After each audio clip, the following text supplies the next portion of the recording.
ভালোবাসার মদিনা শরীফে নূরের খাজিনা বলো মদিনা শরীফে নূরের খাজিনা আশিক সারা অন্যে বুঝে না ভালোবাসার জায়গা মদিনা ভালো লাগার জায়গা মদিনা ভালোবাসার ভালোবাসার জায়গা মদিনা ভালো লাগার আরে একদিন কবরে যাব কেউ তো যাবে না যাবে আমার শাহে মদিনা ভালোবাসার আওয়াজ আসে না ভালো লাগার হাজি ভালোবাসার জায়গা মদিনা আর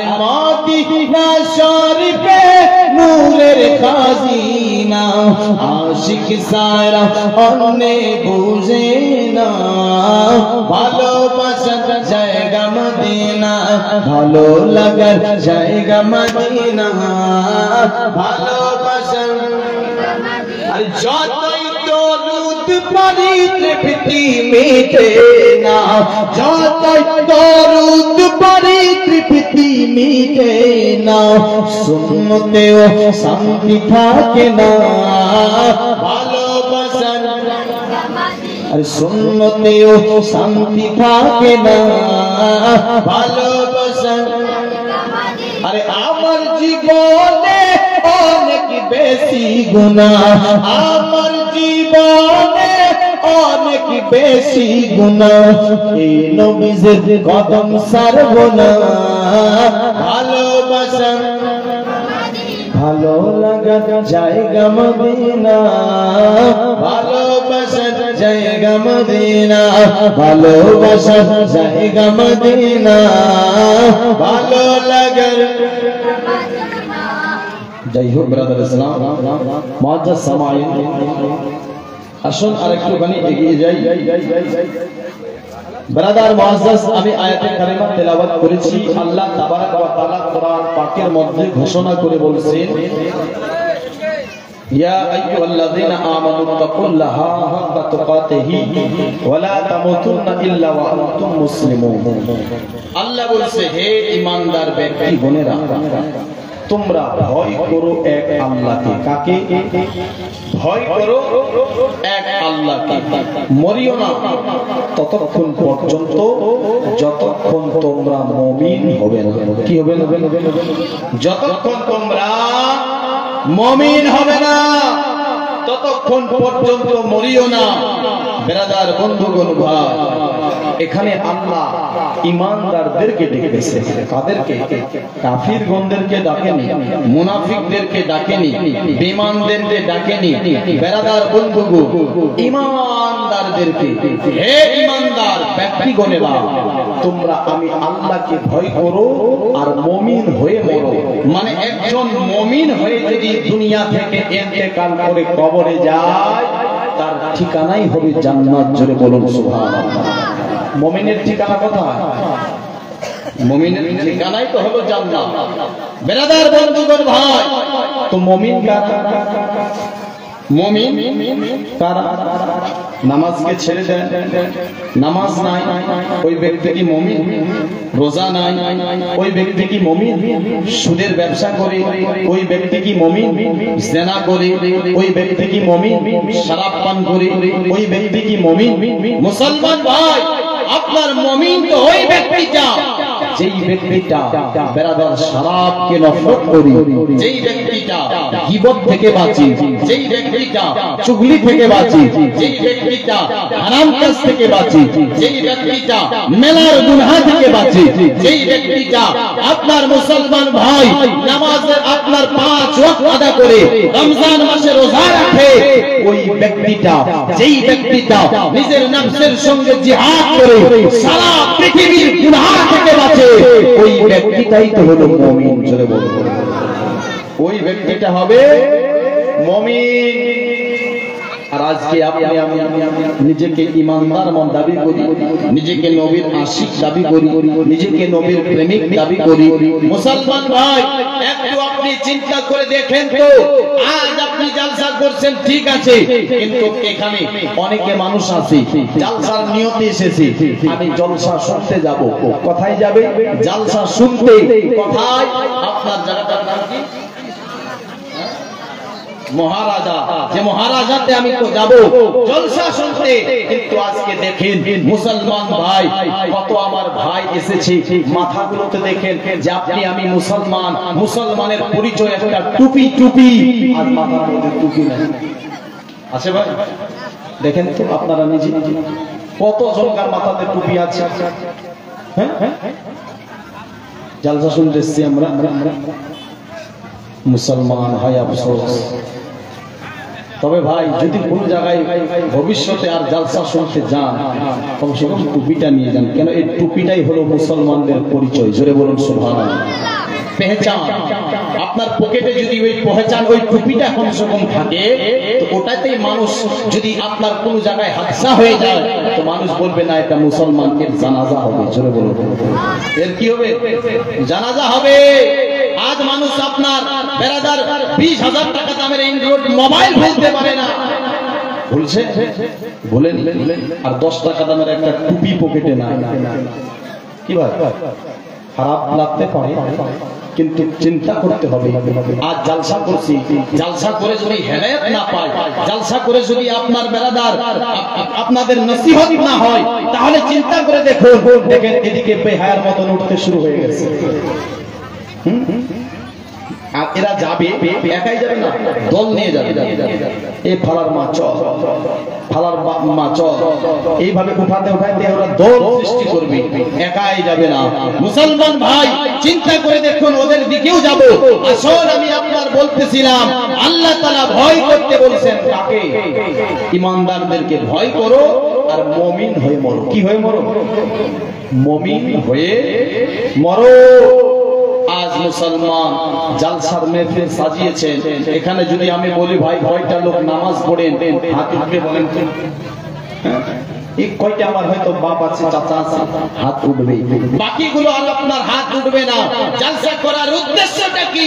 উদ্দেশ্য তো হলো এটা, যেন এই জালসা শুনে আগামী কাল থেকে যেই ব্যক্তিটা বেনামাজি ও নামাজি হয়, যেই ব্যক্তিটা সুদ খানেওয়ালা ও সুদ বন্ধ করে দেয়, যেই ব্যক্তিটা জিনার কাজ করে জিনা ছেড়ে দেয়, যেই ব্যক্তিটা শরাব পান করে শরাব ছেড়ে দেয়, কিন্তু হেদায়েত হয় না আজ মানুষের।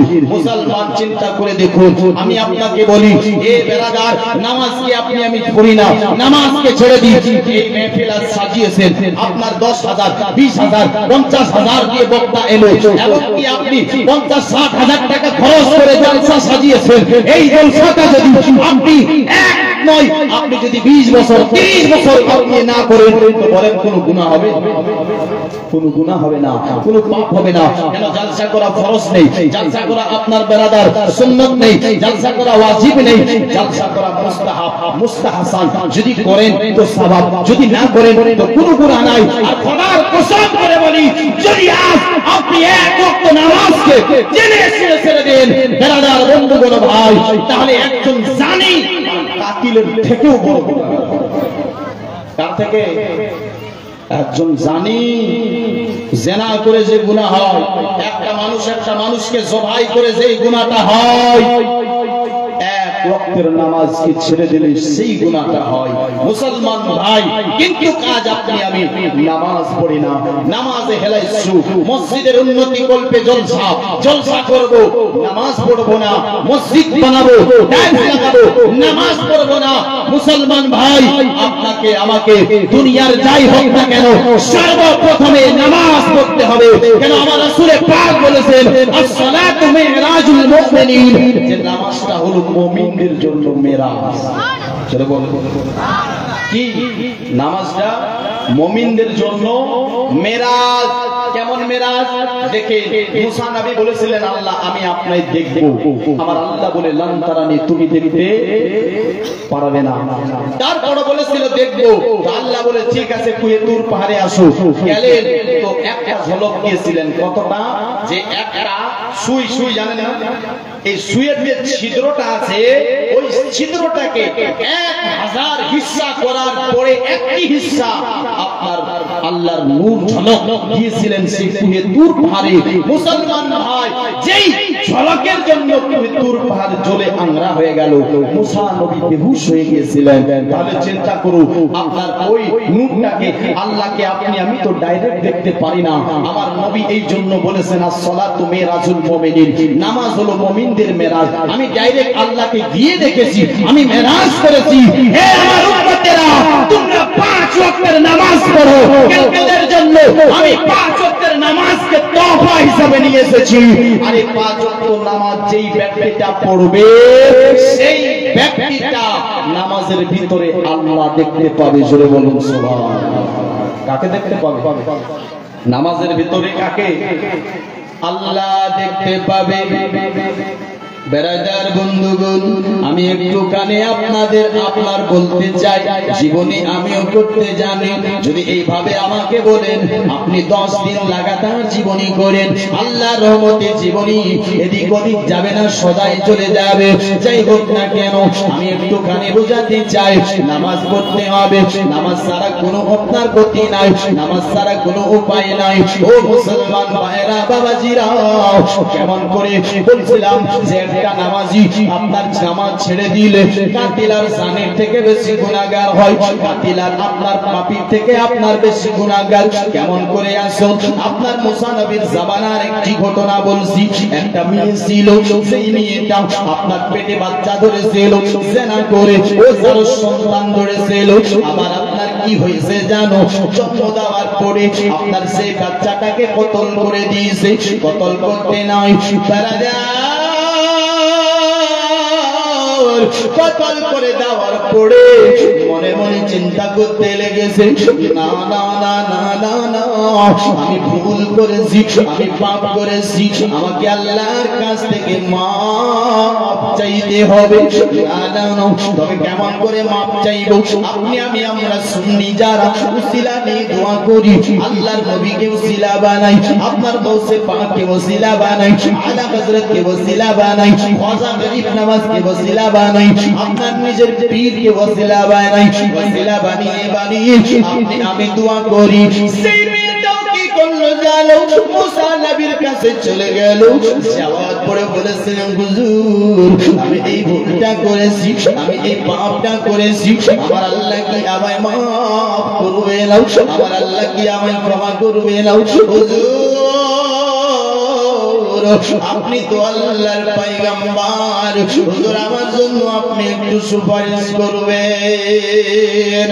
আমার আল্লাহ যেন আমায় মাফ করে দেয়, যেন আমায় ক্ষমা করে দেয়।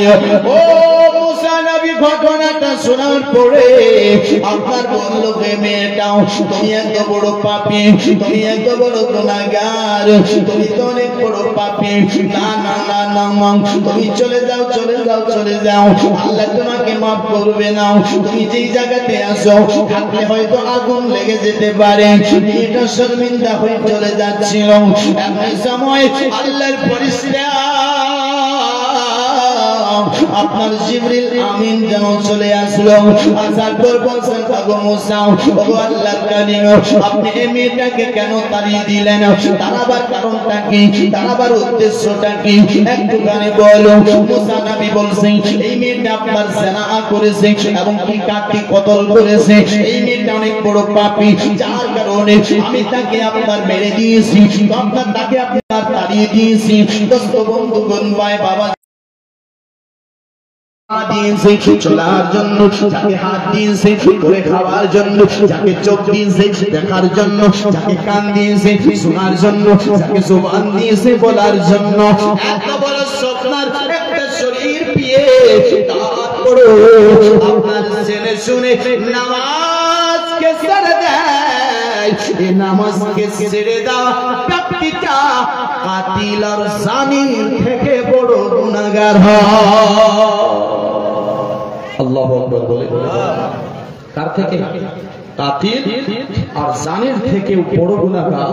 মুসলমান চিন্তা করে দেখো ভাই, আপনি আজ ভাবছেন যে আমার শক্তি আছে, তাকত আছে, আমার সময় আছে, দিন আছে। আমি বলবো ভাই, আপনার কোন সময় না, আপনার কোন সময় না। আপনি যে এখান থেকে বাড়ি যেতে পারবেন, কেউ এরকম গ্যারান্টি দিতে পারে?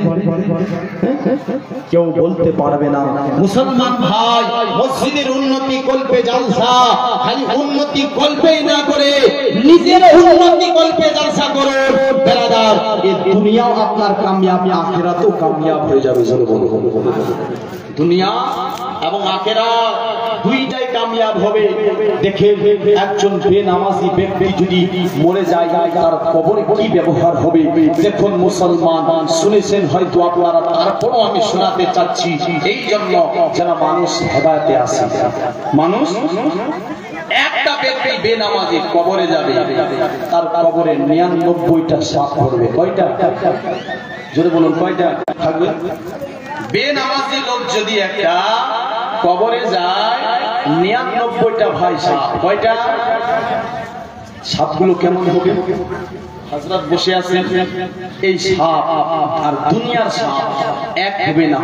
মুসলমান, এই সাপটা আপনার এরকম হবে, ওই সাপটাকে দুনিয়াতে ছেড়ে দেওয়া হয়, আর বিশাল বিশাল একটা বড় আসমান আর জমিনের বরাবর এতটা লম্বা আপনার যদি পাহাড় হয়, আর সে পাহাড়ে যদি সাপটা ঠক্কর লাগিয়ে দেয়, পাহাড় চুরমার হয়ে যাবে, পাহাড় ভেঙে চুরমার হয়ে যাবে। মুসলমান, এটাই শুধু নয়, ওই সাপটা এত তাপওয়ালা হবে, তার শ্বাসটা নিঃশ্বাসটা এত গরম হবে, যদি দুনিয়ার বুকে একবার নিঃশ্বাস নিয়ে নেয়, তার নিঃশ্বাসের গরমের তাপে দুনিয়ার মানুষ মরে যাবে। দুনিয়া চিন্তা করে দেখে, আপনার আমার রাত্রি বেলা আপনার বিছানাতে মচ্ছরদানি থাকে না নাকি? মাথাটা ভ্যাঁ ভ্যাঁ করে আপনার আওয়াজ করছে, আপনার ঘুম হয় না, আপনি ঘুমাতে পারেন না, আপনার শরীরে কামড় দিলে আপনার সহ্য হয় না। আপনি চিন্তা করে দেখেন না ভাই, আপনার হবে কি উপায়? আপনি আপনার ও কবরে ছোট্ট ঘরে, সেখানে মচ্ছরদানি আপনার দানি কাজে আসবে না, সেখানে আপনার গুড নাইট কাজে আসবে না, সেখানে আপনার আগরবাতি কাজে আসবে না। ওখানে আপনি কি করবেন? এই সাপ আপনাকে আপনার ঠক্কর লাগাবে, ও একটা নয়, দুটা নয়, 99টি সাপ। আপনি সেখানে কেমন করে ঘুমাবেন? এই জন্য আপনি এমন ঘুমান, দুনিয়ার বুকে কষ্ট করে নিন, দুনিয়ার বুকে আপনি কষ্ট করে নিন। 60 বছর জিন্দেগি পেয়েছেন, এই দুনিয়াতে কষ্ট করে নিবেন আপনি বেরাদার। আজ আপনার দেখেন রাবিয়া বসরি রাহমাতুল্লাহ তাআলা আলাইহি ছিলেন কি, উনি আপনার একটি পা আপনার জমিনের মধ্যে রেখে একটা পা উঠিয়ে দিয়ে বেরাদার, উনি আপনার সারা রাত্রে আপনার এক পায়ের ভারে আপনার সারা রাত কেটে দিত। এটাই শুধু নয়, উনি আপনার এক সাজদাতে রাত কেটে দিত। উনি আপনার কি করত জানো?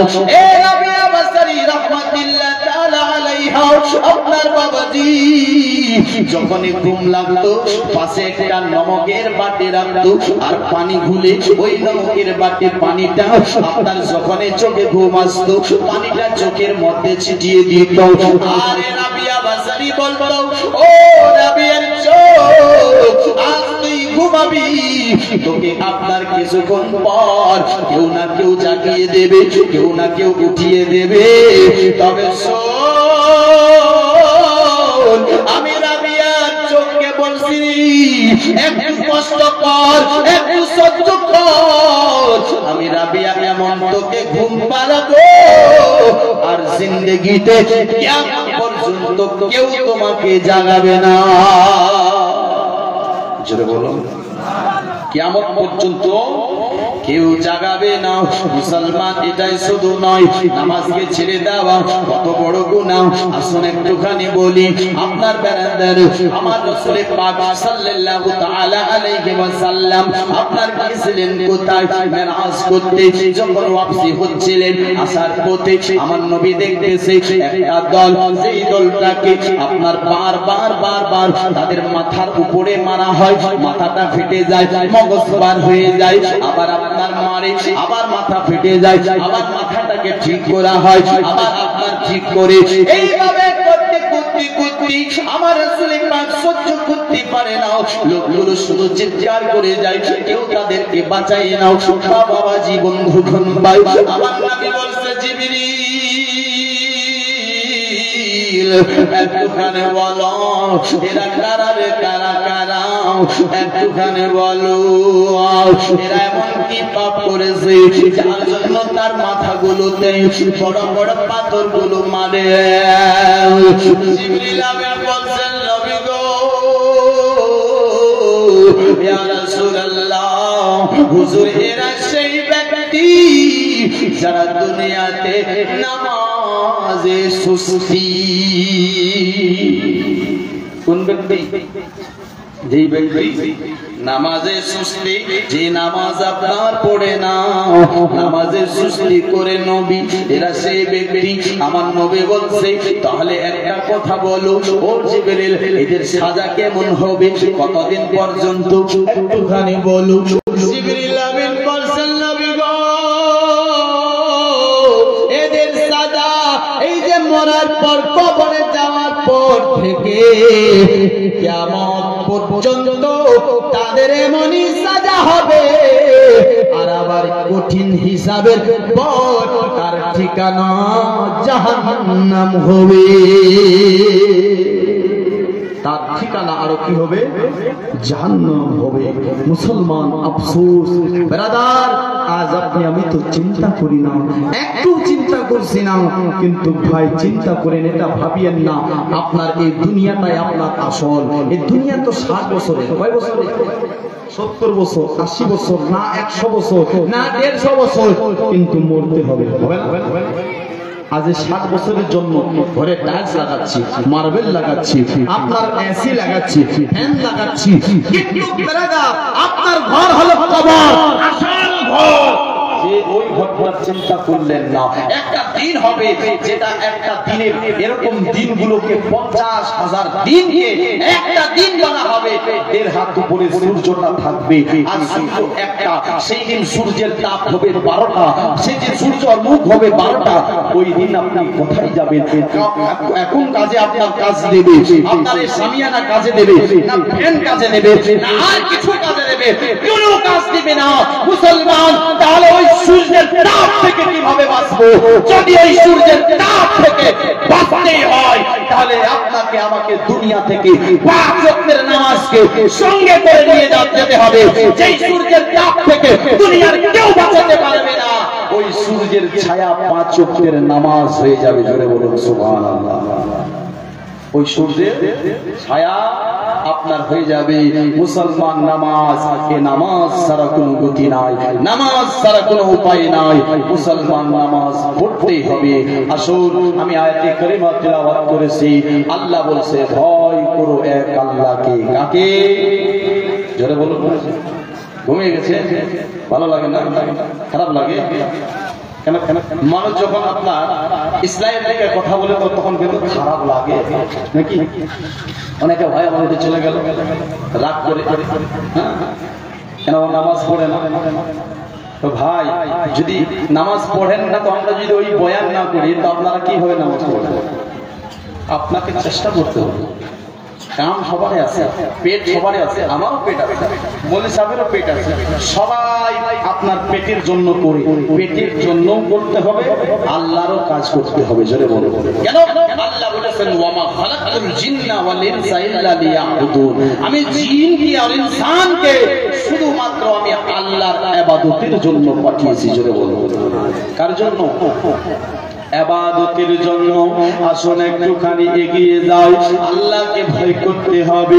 আজ পেটের জন্য মজদুরি করি, 300 টাকা 500 টাকা পেটের জন্য ব্যবসা করি, কেন বেরাদার? পেটের জন্য আপনার বিজনেস করি, পেটের জন্য খেতিবাড়ি করি, কিন্তু আমার আল্লাহ তাবারাক ওয়া তাআলা কি বলছে জানেন? জানোনি আমার আল্লাহ বলতেছে বান্দা তুমি পেটের জন্য মজদুরি করো ঠিক আছে কেন পেট আপনার খাবার নেবে টাইমে টাইমে তুমি আপনার ব্যবসা করো ঠিক আছে পেটে ভাত দিতে হবে তুমি আপনার কি করো আপনার খেতে বাড়ি করো পেট আপনার ভাত চাইবে এই পেট খিদা থাকতে পারে না ও বান্দা যা করছো ভালো করছো পেটের জন্য করতে হবে তবে একটা কথা আরো শোনো আমি আল্লাহর কাছেও ফিরে আসো আমি আল্লাহর কাছেও চলে আসো আমি আল্লাহর ইবাদত করো আমি আল্লাহকেও ভয় করো আমার আল্লাহ বলতেছে ওয়ালিমান খাফা মাকামে রাব্বিকি জান্নাতানি যেমন তুমি আপনার আমার আল্লাহ বলছে পেটের আপনার যেমন মজদুরি করলে পেট ভরে যায় আমার আল্লাহ বলছে ওয়ালিমান খাফা মাকামে রাব্বিকি জান্নাতানি যদি তুমি আমি আল্লাহকে আপনার ভয় করো আমি আল্লাহর জন্য দাঁড়ানোটাকে ভয় করতে পারো আমি আল্লাহ তোকে দুটি জান্নাত দান করব জোরে বলো আচ্ছা আপনাদের কি চাই বলেন উঠে কেন বলাচ্ছে তা খাইতে যাচ্ছে সুবহানাল্লাহ আসল বা একটুখানি এগিয়ে যাই আমি আপনাদের কাছে আরেকটুখানি এগিয়ে যাচ্ছি আরেকটি হাদিস আমার রাসূল পাক সাল্লাল্লাহু তাআলা আলাইহি ওয়াসাল্লাম কি বলতেছে জানো আপনার বলতেছে ও আপনার যেই ব্যক্তিটা আল্লাহকে ভয় করবে আল্লাহর ভয়ে কাঁপে আমার নবী বলতেছেন কামায়াতাগানি আনিশ শাজারাতি ওয়া রুকুহা এমন একটি গাছকে হিলিয়ে দিলে গাছের পাতা গুলো ঝরে যায় মনে আপনার আল্লাহকে ভয় করা ব্যক্তিটার গুনাহ গাছের পাতার মতো ঝরে যায় ও বাবাজিরাও বাবারাও আসুন না একটু আরো এগিয়ে যাই আরেকটি হাদিস শুনেন হযরত আনাস বিন মালিক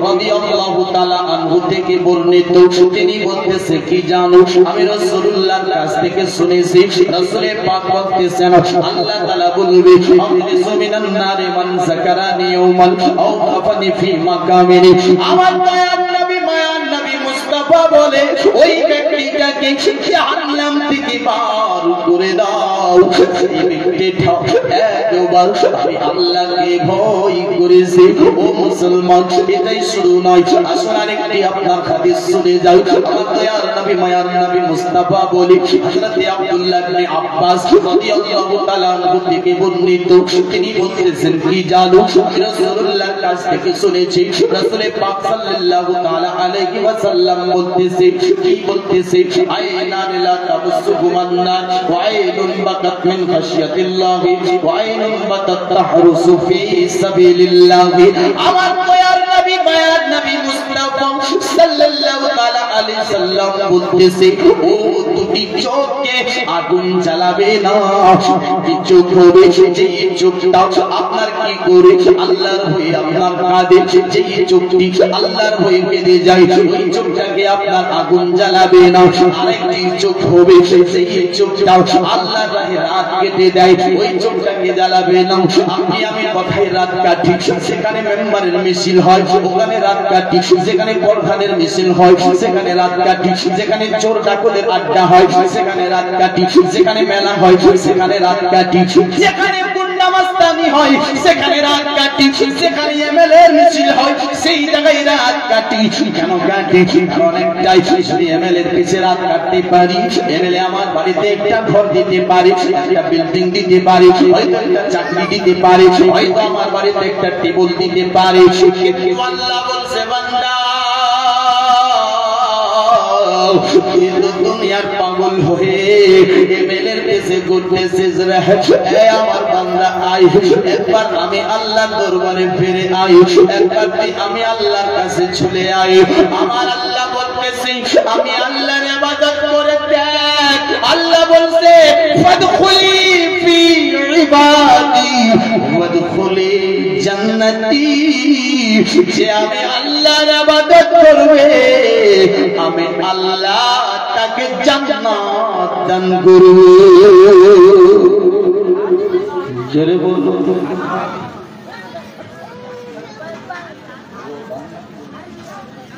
ভগবানপুর থেকে একজন 500 টাকা দিয়েছে। আল্লাহ ওনার দানকে যেন কবুল করে, মনের আশা পূর্ণ করে, জিন্দেগির বালা মুসিবতকে দূর করে।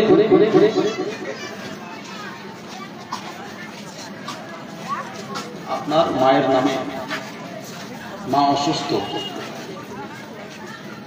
আব্বা ইন্তেকাল করেছেন আর নিজের স্ত্রী, সুবহানাল্লাহ, আল্লাহ যেন ওনার আব্বা এবং স্ত্রীর কবরখানাকে জান্নাতের বাগান বানিয়ে দিন। 100 টাকা আর সাথে ব্যবস্থা সিমেন্ট লিখিয়ে দেন, দোয়া করে দেবো ইনশাআল্লাহ। সবার জন্য দোয়া করবো। একটু ভাই ভাই চাচা, ও চাচা, আমি বাড়ি যাবো না, একবার জোরে বলুন তো সুবহানাল্লাহ, হাত তুলে বলুন ইয়া রাসূলুল্লাহ। দেখেন যারা যাওয়ার চলে গেছে, আপনার এই বাসটা এই সাইডে একটু আছে, আমি ঠিকভাবে দেখতে পাচ্ছি না, আমার সামনে হলে ভালো লাগতো। যারা যাওয়ার ওরা চলে গেছে,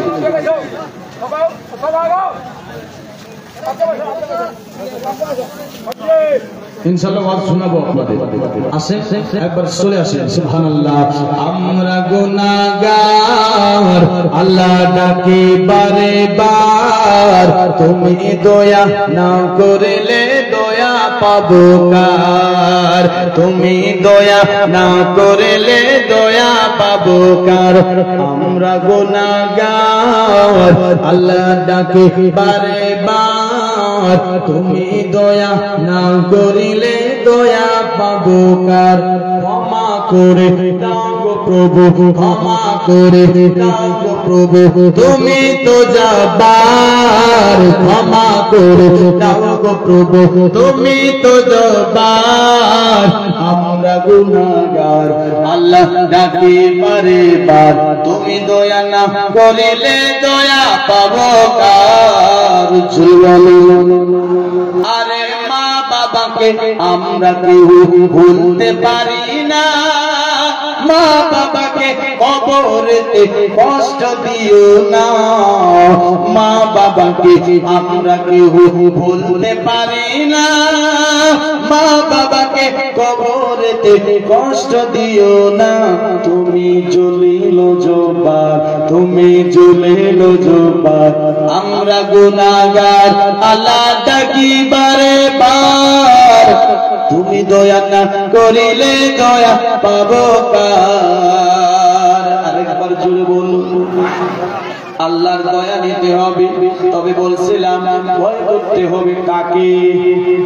জোরে বলুন কাকে? আল্লাহকে ভয় করতে হবে। এখন আপনার ভয় করেছেন কারণ শুনেছেন হয়তো আপনারাও, আপনার ভাই। তারপরও আমি একটু বলতে চাই, নাম ছিলেন হযরত ইব্রাহিম বিন আদহাম। কি নাম? একজন মেয়ে আপনার 600 টাকা দিয়েছে, আল্লাহ ওনার দানকে কবুল করুন। নাম ছিলেন হযরত ইব্রাহিম বিন আদহাম। ও মুসলমান, ইব্রাহিম বিন আদহাম আপনার কি হয়েছে জানো? একদিন আপনার বেড়াদার ঘরের উপর, আপনার ঘরের মধ্যে ঘুমিয়েছে রাত্রে বেলা। উনি বিরাট বড় একজন বাদশা ছিল, ওনার কাছে অনেক অট্টালিকা ছিল, ওনার বাড়িতে অনেক কর্মচারী ছিল, অনেক টাকাওয়ালা ছিল। উনি হাত গদির উপরে ঘুমাতেন, আরাম করতেন। মুসলমান, কিন্তু ওনার ছাদের উপর দূরে থাক, বাড়ির সামনে কেউ আপনার পৌঁছাতে পারে না। একদিন হঠাৎ করে ঘুমিয়ে গেছে, তার ছাদের উপর কে যেন চলাফেরা করতেছে। যখন ছাদের উপর চলাফেরা করতে লেগেছে, ইব্রাহিম বিন আদহাম আপনার চিন্তা করতে লাগলো, ব্যাপারটা কি, কারণটা কি? আজকে তো রাত্রে বেলাতে আমার ঘরের ছাদের উপর চলাফেরা করতেছে, লোকটা কে কে কে কে কে? একটুখানি দেখি তো, আমার ছাদের উপর তো কেউ আপনার চাপে না, কেউ আসতে পারে না। তাই টুক টুক টুক টুক টুক টুক করতে করতে আপনার যেন উপরে চলে গেল। যাওয়ার পর দেখতেছেন ছাদের কোণাতে একটা লোক যেন দাঁড়িয়ে রয়েছে। লোকটা যখন ওই জায়গাতে দাঁড়ানো ছিল, লোকটাকে জিজ্ঞেস করে, ভাই আপনার বাড়ি কোথায়? আপনি এত রাত্রি বেলাতে আমার ঘরের ছাদের উপর এসেছেন, কারণটা কি একবার বলো, আসার উদ্দেশ্যটা কি একবার বলো, আপনি কেন এসেছেন, কেন এসেছেন বলো। লোকটা বলেছিলেন, ইব্রাহিম বিন আদহাম আসার কারণ হলো এটাও, আসার উদ্দেশ্য হলো এটাও যে আমার একটা উটনি ছিল, উটনি, আমি আমার উটনিটাকে হারিয়ে ফেলেছি, আমি আমার উটনিটাকে তলাশ করার জন্য এসেছি, আমি কি আমার উটনিটা পাবো? আমি এই জন্য আপনার এখানে এসেছি। যখন আপনার শুনেছে গো, শোনার সঙ্গে সঙ্গে আপনার চিন্তা করতে লাগলো। ইব্রাহিম বিন আদম মুস্কি মুস্কি হাসতেছে, বলছে হুজুর আপনি হাসতেছেন কেন? বলছে কারণ হলো এটা, উট খুঁজতে হলে জঙ্গলের মধ্যে যেতে হতো, আপনার মাঠের মধ্যে যেতে হতো, ময়দানে যেতে হতো, আর তা না করে আপনি ছাদের উপর উটনি খোঁজার জন্য এসেছেন, এই জন্য হাসতেছি। ওই লোকটা আপনার শুনে তিনিও যেন মুস্কি মুস্কি হাসতেছে। অচেনা জানা লোকটা বলে হুজুর আপনি আপনার উটনি আপনি বলছেন এই জায়গায় পাওয়া যাবে না, তাই হাসতেছেন। এই ইব্রাহিম বিন আদম বলছে তবে তুমি কেন হাসতেছো? বলছে হুজুর হাসার উদ্দেশ্য কারণ হলো এটা, আজ আপনি বলছেন উটনি ছাদের উপর পাওয়া যাবে না, জঙ্গলে যেতে হবে, তেমনি আমি আপনাকে বুঝাতে এসেছি আরামের বিছানাতে শুয়ে শুয়ে আমার আল্লাহ কেউ পাওয়া যাবে না। জোরে বলুন, আরামের বিছানাতে শুয়ে শুয়ে শুয়ে আল্লাহ কেউ পাওয়া যাবে না। বাবাজি, বন্ধু গণেরা ভাইরা, কিন্তু আপনি আমি আপনার সে আল্লাহর কাজ করি না। এই কথাটা শুনে ইব্রাহিম বিন আদহামের দিলটা নরম হয়ে গেল। কি হলো? একটু নরম হয়ে গেল, হালকা হয়ে গেল। এই হালকা মুসলমান হতে হতে এনি আপনার আবার ওই লোকটা চলে গেল, রাত্রে বেলায় ঘুমিয়ে গেল, সকাল বেলায় উঠেছে, যেই সিংহাসনে কেউ তার বসে না, আজকে সকালে গিয়ে দেখতেছে তার সিংহাসনে একটা চিরা ফাটা পাঞ্জাবি পরে একটা লোক বসে গেছে। জোরে বলো, একটা চিরা ফাটা পাঞ্জাবি পরে একটা লোক বসে গেছে। লোকটা বসতে নয়, লোকটাকে জিজ্ঞেস করে আপনি কে? বলে আমি হলাম একজন মুসাফির।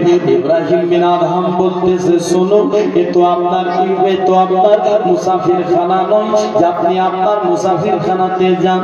আপনার বেড়াদার লোকটা বলে এটাই তো মুসাফির খানা। না না না না না না, এটা মুসাফির খানা হতে পারে না। বলে হ্যাঁ এটাই মুসাফির খানা। মুসলমান ভাই বলে কেমন করে? বলে আপনি বলেন তো আপনার আগে এই সিংহাসনে কে বসতো? বলছে আমার দাদা বাবাজান বসতো। আপনার আব্বার আগে কে বসতো? আমার দাদা বসতো। আপনার দাদার আগে কে বসতো? আমার পর দাদা বসতো। আপনার পরে কে বসবে? আমার ছেলে বসবে। আমার ছেলের পর আমার আপনার নাতি বসবে, তার ছেলে বসবে। এই সিলসিলা চলতে থাকবে।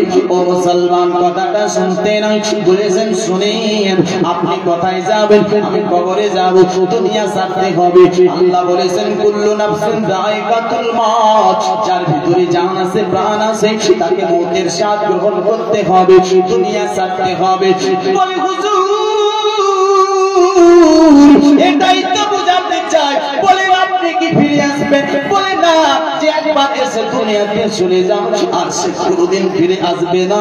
বলে হুজুর এটার নামই তো হলো মুসাফিরখানা, যে একবার চলে যায় আর ফিরে আসে না। সবে বলুন না সুবহানাল্লাহ। আবার তার দিলটা কি হলো? নরম হয়ে গেল, আস্তে আস্তে করে নরম হলো। দোস্ত বন্ধুগণ ভাই বাবাজিরা, এইভাবে করতে করতে লোকটা আবার অচেনা জানা চলে গেল। আরেকদিন রাস্তাতে লাগাল হয়েছে, অনেক লম্বা ঘটনা। মুলাকাত হতে নাই, সাক্ষাৎ হতে নাই। বলছে আপনি সাবধান হয়ে যান, সাবধান। ইব্রাহিম বিন আদম বলছে ভাই রে, আপনি আমায় বারবার বুঝাচ্ছেন, তবে কারণটা কি? আপনার নাম কি? আপনার পরিচয় কি? আপনার বাড়ি কোথায়? কে আপনি? বলে হুজুর পরিচয়ের দরকার নেই, আমি বলছি আপনি সাবধান হয়ে যান। তারপরও আমার পরিচয় জান। আমার নাম হলো হযরতে খিজির আলাইহিস সালাম। জোরে বলুন সুবহানাল্লাহ। কে ছিলেন? হযরতে খিজির আলাইহিস সালাম। দোস্ত বন্ধুগণ ভাই মুআজ্জাজ সামাইনে কিরাম, ইব্রাহিম বিন আদহাম শেষে কি করেছিলেন? সমস্ত বাদশাহী ছেড়ে দিয়েছিল, সমস্ত ইবাদত আপনার বাদশাহী ছেড়ে দিয়ে দান খয়রাত করে তিনি একটা জঙ্গলে গিয়ে তওবা করেছিলেন, আর সেখানে গিয়ে আল্লাহকে রাজি করার জন্য ইবাদত করতে লাগলেন।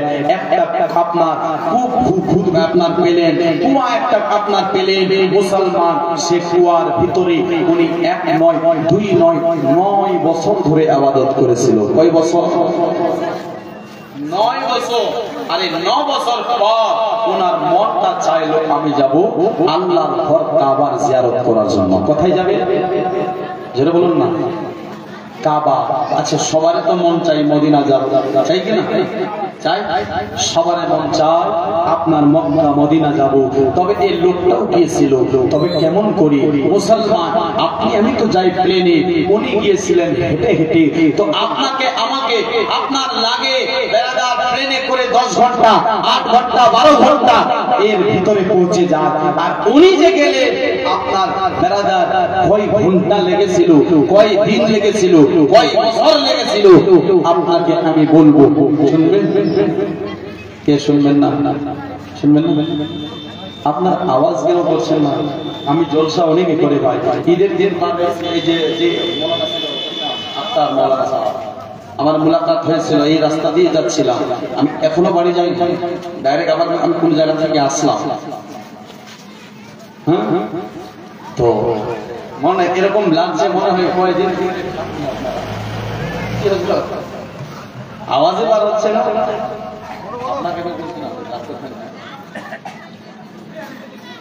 ফুল খেয়েছে এই জন্য না, মানে বেশি খেয়েছে। সুবহানাল্লাহ, একবার জোরে বলুন তো সুবহানাল্লাহ। একটু তো এখন হালকা হবে, একটু আরো মহব্বতে বলুন ইয়া রাসূলুল্লাহ। দেতে পাল তুলে দে, দেতে পাল তুলে দে, দেতে পাল তুলে দে, মাঝি হালা করছ না, ছিড়ে দে নৌকা আমি যাব মদিনা। আরেকবার জোরে বলো না, হাত তুলে বলো না, দেতে পাল তুলে দে, মাঝি হালা করছ না, ছেড়ে দে নৌকা আমি যাব মদিনা, আমি দেখব মদিনা, আমি যাব মদিনা, আমি দেখব মদিনা, আমি যাব মদিনা। মক্কায় নবী এলো মা আমিনার ঘরে, হাসলে হাজার মানিক কাঁদলে মুক্তা জোড়ে। মক্কায় নবী এলো মা আমিনার ঘরে, হাসলে হাজার মানিক কাঁদলে মুক্তা জোড়ে। দয়াল নবী জলসাতে, দয়াল রাসূল জলসাতে, তার কিসের ভাবনা, ছেড়ে দে নৌকা আমি যাব মদিনা, আমি দেখব মদিনা, আমি যাব মদিনা, আমি দেখব মদিনা, আমি যাব মদিনা। নূরের রোশনীতে দুনিয়া গেছে ভরে, কেন বলছো আস্তে করে, বলো না একটু জোরে জোরে। নূরের রোশনীতে দুনিয়া গেছে ভরে, আর সে নবীর বাতি জ্বলে মুমিনের অন্তরে, সে নবীর বাতি জ্বলে মুমিনের ঘরে ঘরে। দয়ার রাসূল জলসাতে তার কিসের ভাবনা, ছেড়ে দে নৌকা আমি যাব মদিনা, আমি দেখব মদিনা, আমি যাব মদিনা। বলবো বলবো, কতদিন লেগেছিল বলবো, কে কে শুনবেন হাত তুলুন। একটা লোক 1100 টাকা দেবে,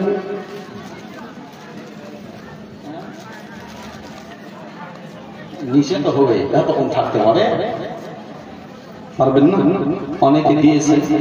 একটা লোককে আমি দেখতে চাই, নবীর আশিক, নবীর প্রেমিক, নবীর দিওয়ানা, নবীর মাস্তানা, ইব্রাহিম বিন আদহাম, বালক শহর তার বাড়ি।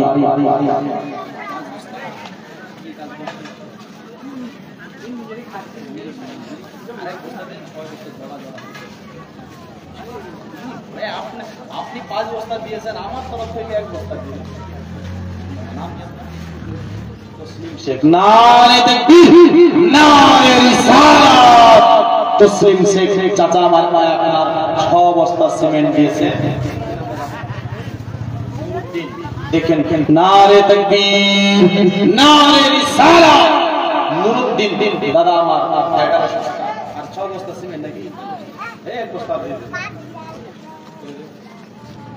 1100 টাকা ভাই। তবে আর একটা লোক আর নাই যে আমি তার সঙ্গে সঙ্গে জড়াটা হয়ে যাই। আপনাকে ওই 6 বস্তা সিমেন্ট দিতে হবে না, 1100 টাকা চেয়েছি আপনার কাছে। নাই ভাই একটা লোক যে আমি 1100 টাকা 2 নম্বরে দেব। আমি জানবো কয় বছর লেগেছিল। বেড়াদার এখানে হাফতাও লাগেনি, মাসও লাগেনি, বছর লেগেছিল। তবে কয় বছর লেগেছিল ওটাও বলে দেব। মুসলমান ভাই নাই একটা লোক বেড়াদার একটা 1100 টাকা দেওয়ার জন্য। তো আর ওদিকে আমার মা অনেকে আছেন, আমার খালা, কেউ পারবেন না মা যে আমি একটা 500 টাকা দিব। নিজের স্বামীকে ভালোবেসে, নিজের মাকে ভালোবেসে আমি ছন্দ করছি মায়ের শানে। আশা করছি মায়ের আশিক আপনার ছুটে আসবে। কবি বলছে আমি যদি চাই গো মরে বিদেশের মাটিতে, লাশটাই আমার পৌঁছে দেও মায়ের কাছে দে, লাশটাই আমার পৌঁছে দিও বাবার কাছে দে। আর এই জগতে মায়ের মতো নাই কেহ আপন, আর সে মায়ের না দেখিয়া দিও না দাফন। এই জগতে মায়ের মতো নাই কেউ আপন, আর সে মায়ের না দেখিয়া দিও না দাফন। ও আমায় একটা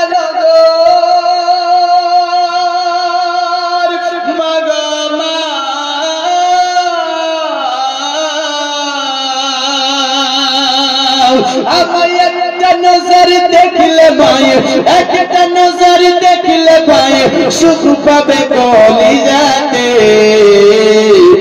লাশটাই আমার পৌঁছে দিও মায়ের কাছে দে, লাশটাই আমার পৌঁছে দিও বাবার কাছে দে।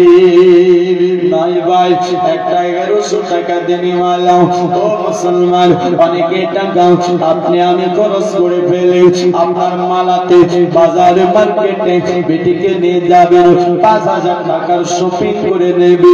নাই ভাই খোদার ঘর মসজিদের জন্য একটি 1100 টাকা আমার রাসূল পাক বলেছে কি জানো, যদি কেউ মসজিদে দান করে আমি আল্লাহ তার জন্য জান্নাতে ঘর বানিয়ে দেব।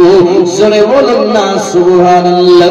এই খোদার হুজুর মসজিদের জন্য চেয়েছে ভাই, না একটি আমার দাদা, না একটি আমার বাবা, যে আমি 1100 টাকা 2 নম্বরে দেব।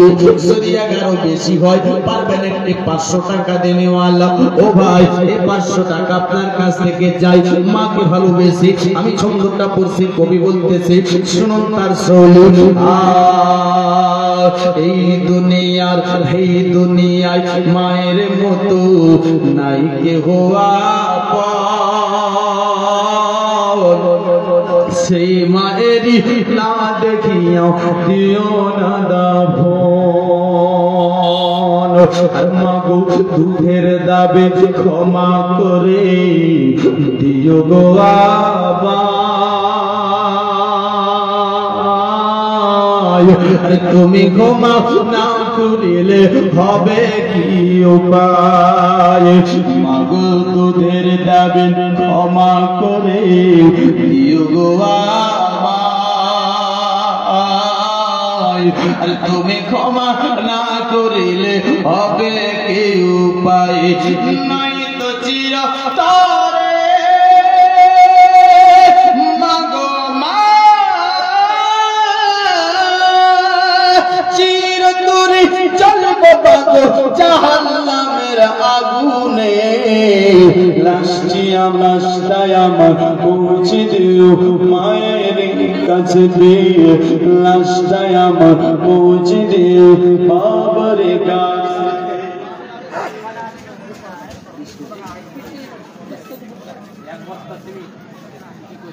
আপনি তো খালি 30 কেজি ভুট্টা 100 টাকা, এটাই আপনি দিবেন। কয় বিঘা ভুট্টা? সুবহানাল্লাহ। কি বললেন? মালকুন্ডার ফিরদৌস 1 বস্তা সিমেন্ট লেখেন আল্লাহ ওনার দানকে যেন কবুল করি। সানোয়ারা বিবি 1 বস্তা সিমেন্ট আল্লাহ ওনার দানকে যেন কবুল করি, মনের আশা পূর্ণ করি, জিন্দেগির বালা মুসিবতকে দূর করি। বারাদার দানকারীর মাতা পিতাকে আল্লাহ সুখে রাখে কবরে, ঘুরি টুপি পড়া ইয়া উঠাবে রোজ হাসরে। সুবহানাল্লাহ। এই যে দেখেন 40 কেজি, আপনি 50 কেজি করে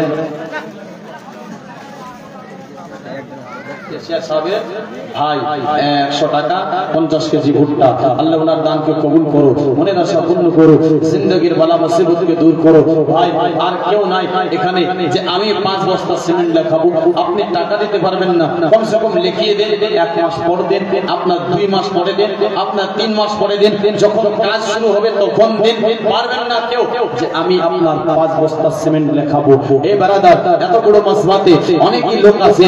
বারাদার বন্ধু কোন ভাই, এই যে দেখেন আমার চাচা বলেন 50 কেজি লেখেন কি নাম আপনার?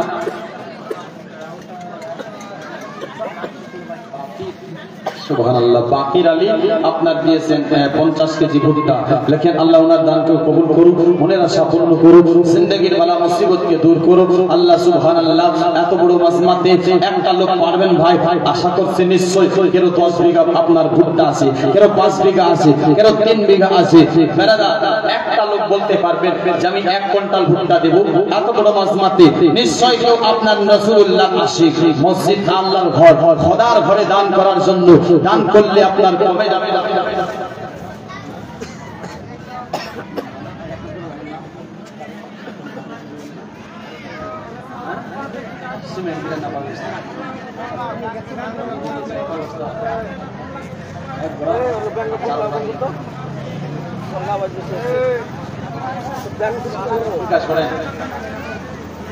পড়াশোনা করে আল্লাহ যেন আপনাকে কামিয়াব করে, মনের আশা পূর্ণ করে, জিন্দেগির বালা মুসিবতকে দূর করে। ভাই জান আমার 500 টাকা দিয়েছে, আল্লাহ দানকারীর মাতা পিতাকে সুখে রাখো কবরে, নূরের টুপি পরাইয়া উঠাবে রোজ হাসরে। এ ভাই এই চাচা নাই আর কেউ 50 কেজি হোক, 1 কুইন্টাল হোক ভুট্টা লেখাবার মতো আমি আপনার ছন্দ করছি, কবি বলতেছি। দেখেন আপনাকে বলবো আমি যে কয় বছর লেগেছিল, আর আবার ওখানে গিয়েছে তো আল্লাহর ঘর কাবাও ছিল না, আর কাবা গিয়েছিল তো কোথায় গিয়েছিল? স্বামীর হক 1 কুইন্টাল ভুট্টা। নারে তাকবীর, নারে রিসালাত, নারে রিসালাত। সুবহানাল্লাহ। 1 কুইন্টাল ভুট্টার দাতা আল্লাহ সুবহানাল্লাহ দানকারীর মাতা পিতাকে সুখে রাখো কবরে, নূরের টুপি পরাইয়া আল্লাহ উঠাবে রোজ হাসরে। এদিকে আমার মা খালা অনেক আছে, মা তোমরাও পারো যে আল্লাহ তাবারাক ওয়া তাআলা আপনার আল্লাহর ঘর, পবিত্র ঘর মসজিদের জন্য নিজের স্বামীকে ভালোবেসে, নিজের বেটাকে ভালোবেসে মা পারবে না কেউ একটা সিমেন্টের বস্তা লেখাতে, যে আমি একটা সিমেন্টের বস্তা লেখাবো। যদি কেউ পারেন মা চট করে আপনার বলবেন, কমিটি ভাই 2-1 জন আশপাশে ওদিকে থাকেন, আপনাকে বলবে, আপনি এসে বলে দিবেন মা 1 বস্তা সিমেন্ট আপনার খোদার ঘর মসজিদে লিখলে আপনার কমে যাবে না। আমি ততক্ষণ একটা ছন্দ করছি, কবি বলছে হযরত ইউসুফকে দেখে যারা আঙ্গুল কেটেছে, জোরে বলুন হযরত ইউসুফকে দেখে যারা আঙ্গুল কেটেছে, তারা কি নূর নবীজির চেহারা দেখেছে? হযরত ইউসুফকে দেখে যারা আঙ্গুল কেটেছে, তারা কি মোর নবীজির রূপ দেখেছে? দেখতো যদি কেটে দিত, দেখতো যদি কেটে দিত কলিজা খানা, হয়নি হবে না, হতে পারে না আমার নবীর সাথে কারো তুলনা, আমার নবীর সাথে কারো তুলনা। জোরে বলুন সুবহানাল্লাহ। সকল নবী রাসূল ছিলেন খোদার দেওয়ানা, সকল নবী রাসূল ছিলেন খোদার দেওয়ানা। আর 2 নয়নে দেখবে আল্লাহ দিলের তামান্না, শেষ নবীকে দেখে দিলেন, শেষ নবীকে দেখে নিলেন দেখবে রাব্বানা হয়নি হবে না হতে পারে না আমার নবীর সাথে কারো তুলনা আমার নবীর সাথে কারো তুলনা একবার জোরে বলো না সুবহানাল্লাহ কি কেউ দেবে না না পারবেন না কেউ নাই এখানে আর মা খালা কেউ দেবে না একটা বস্তা সিমেন্ট অনেকে আমার মা আছে অনেকে আমার বোন আছে অনেকে আমার ফুফি আছে